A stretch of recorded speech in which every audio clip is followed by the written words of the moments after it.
SP collector கிட்ட கொடுத்துருக்காங்க. Collector நம்மக்கிட்ட இன்ஃபார்ம் பண்ண உடனே நம்ம எலெக்ஷன் கமிஷனுக்கு இது இன்ஃபர்மேஷன் கொடுத்துருந்தோம். இன்னைக்கு காலையில் கொடுத்துருந்தோம். அப்புறம் எலெக்ஷன் கமிஷன் உடனே அவங்க ரிலீஃப் பண்ண சொல்லியிருக்காங்க.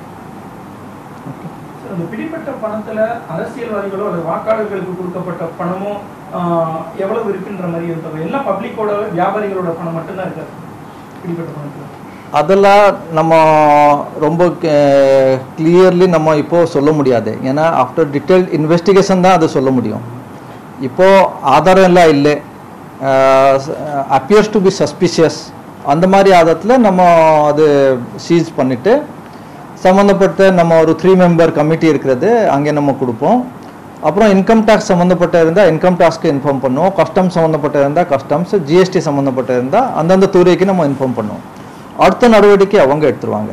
அதனால உடனடியாக அது சொல்ல முடியாது. அந்த எந்த கட்சியோடு அந்த மாதிரி கண்டிப்பாகவே நம்ம இப்போ சொல்ல முடியாது. டீட்டெயில் ரிப்போர்ட் வரல. நாங்கள் ஆமாம், அது 2 லட்சமா ஹைக் பண்ண சொல்லி ஒரு வியாபாரிகள்லாம் வந்து நம்மகிட்ட பெட்டிஷன் கொடுத்தாங்க. அது ஏதாவது பரிசீலனை பண்ணுறது? அது எலெக்ஷன் கமிஷனோட டைரக்ஷன் படி 50,000 மேக்ஸிமம் எடுக்க முடியும். அது நம்ம நிறைய இன்ஃபர்மேஷனும் கொடுத்துருக்கோம், நிறைய வாட்டி கொடுத்துருக்கோம்.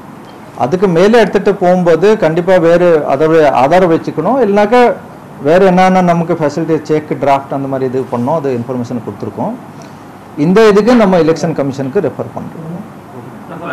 சமீபத்தில் வந்து இந்த தபால் ஓட்டுல வந்து 100% வாக்களிக்கிறதுக்கு வாய்ப்பு வழங்கணும்னு சொல்லிட்டு வந்து அரசு ஊழியர்கள் இந்த ஜாக்டோஜியோலாம் வந்து கோரிக்கை வச்சிருக்காங்க.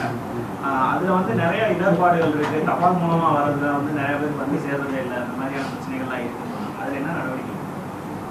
தபால் ஓட்டுக்கு எலெக்ஷன் கமிஷனோட ரொம்ப கிளியர் கட் இன்ஸ்ட்ரக்ஷன்ஸ் எல்லாம் இருக்கிறது. ஒரு தபால் ஓட் நம்ம அந்த கான்ஸ்டிடியூன்சிலேருந்து வேலை அரசு அலுவலர்கள் இருந்தால் அவங்க கொடுப்போம். அந்த கான்ஸ்டிடியூன்சிக்குள்ள அலுவலர்கள் வேறு நம்ம எலெக்ஷன் ஒர்க்கு போயிருந்தால் அவங்க இடிசி எலெக்ஷன் டியூட்டி சர்டிஃபிகேட் அது தருவோம். அதை வச்சுட்டு அவங்க ஓட் போடலாம். அந்த எங்கே ஒர்க் பண்ணாங்களோ அங்கே போடலாம்.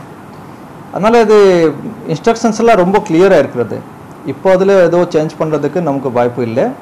ஆனால் இவங்க சொன்ன கருத்தில் நம்ம அடுத்த நம்ம விசாரித்து வேறு ஏதோ இதில் நடவடிக்கைனாக்கா அப்புறம் நம்ம எலெக்ஷன் கமிஷன் சொன்னால் தான் பண்ண முடியும். இப்போது போஸ்டல் பேலட் அதெல்லாம் ரொம்ப கிளியராக இருக்கிறது இன்ஸ்ட்ரக்ஷன்ஸ் எல்லாம், அப்படி நம்ம பண்ணுறோம். சமீபத்தில் இந்த தபால்